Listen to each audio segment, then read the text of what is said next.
Hello everyone, this is Kat, and I wanted to share my bisque load that I just unloaded. I got off work this morning, and I'm a night shifter, for those of y'all that don't know. And I had I'd peeked at the top of the bisque load last night. I knew there was probable carnage in there, because I had one piece that I was really concerned about. I should have put it on its own tray all by itself, and I didn't. I didn't think about it until afterwards. I was like, dang it, I had room. I could have. Now, Carmel, if you take out my stuff, I'm going to be sad. Anyway, see all the cool stuff. Yeah, let's look at the cool stuff. Look at this. Took out all of those. Thought this one might be okay, but now it's cracked all the way down. So, not safe. It's dark. I'm sorry. This was I never have good luck with pinch pots. I never know when to take them thicker or whatever, but I'd let this dry for a while. I even poked a hole in the bottom, but look what I found whenever I got in. I was trying to figure out what happened. Look at that. The hole.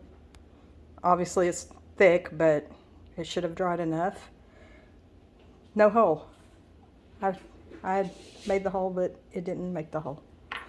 This is the first bisque load I've had blow up on me since the first bisque load that I did. I'd read, I'd learned, took out all these wonderful mugs. Look at this mug. It's got a chip on it. I don't know. Can I save a chip? Do I want to even bother? This one was going to be my cute teacup. Now it's, it's going to be a test tile. And my other mug, totally took this off. Anyway, it was going to be a good mug. This little cup, like I said, it was just a tester, but it was just me being happy I could throw again. Then I got excited again because my little French onion soup bowl that I did like a modified, I put a bottom on it. Well, I tried to take that one out. And I put handles. That's the first time I've done that on a bowl. So that one turned out good. So I'm excited about that. My pot that I made for plants. I can't really have them here. The cats that eat them. But it turned out okay. Another little pot I made for plants. It survived. My vase that weighs about 100 pounds. Survived. I actually had a mug survive. 2 of them. I worked hard on that. This is Buffalo Wallow clay, and this is T-Mix 6. You can look at the difference in the colors. They feel pretty smooth together. I was excited by that. Then I saw this. Apparently, my slipping and scoring left a lot to be desired. Slip and score. This one worked. My little jars. My pumpkin jars.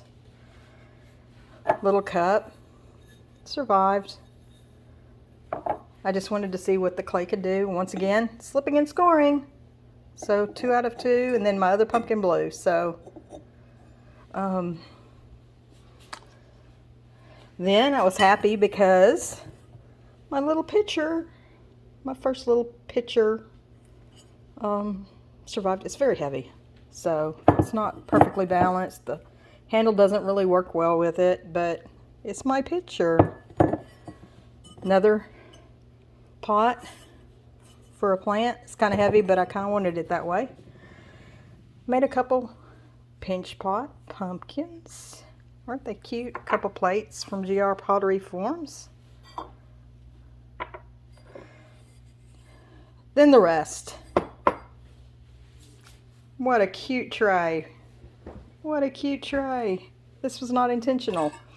I thought these were Bisque. I'd had them on the counter so long. And I thought, I don't know what I was thinking. I just grabbed them, put them in the kiln. They didn't stick to the shelf. But my platter. It's now going to be, I think I'm going to stick this on there and turn it into a ornament platter for Christmas. put some clear glaze over it. And anyway, that's disappointing, but they're all trials, so I get that. And I'll be able to save these pumpkins because I can just put some glue and then glaze over them if they fall off again. I mean, they're not going to be sold. And I'll just keep the two that were broken or that came apart. But I'm gonna glue them, then I'm gonna glaze it over, and just for my stuff, it's no big deal. And at least I had the French soup bowl. The rest of the stuff is kind of practicing. I wanted to see the difference in the clays. You can see the difference in the clays. And then that monstrosity that killed it all.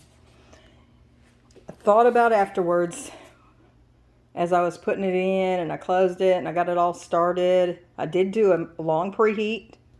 My glaze was over 16 and a half hours long. I mean, my bisque firing was over 16 and a half hours long.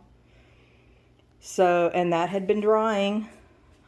Obviously not enough, but I didn't, and as thick as it was, I didn't realize that my hole didn't go all the way through.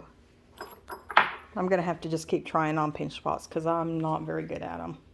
They keep cracking on the bottom and doing all kinds of stuff. But even though some of the stuff is cute, some of it's going to be trash, like my Christmas ornaments that I forgot were I guess they were covered in a clear glaze. Didn't pay attention, and anyway, at least they didn't stick to the bottom shelf. I don't know how that managed, but anyway, and I promised myself I wouldn't say anymore. Okay, so here is the results of my firing. And I'm just as confused as ever. So this is, I fired to 04. This is 05. That's 04. This is 03. So whenever I'm doing my bisque firing, it turns out okay. When I do my glaze firing, it way overheats. So I'm going to have to talk to somebody and figure out, or if somebody can comment below on the L&L kiln, how do I balance? I mean, do I fire a lower cone firing when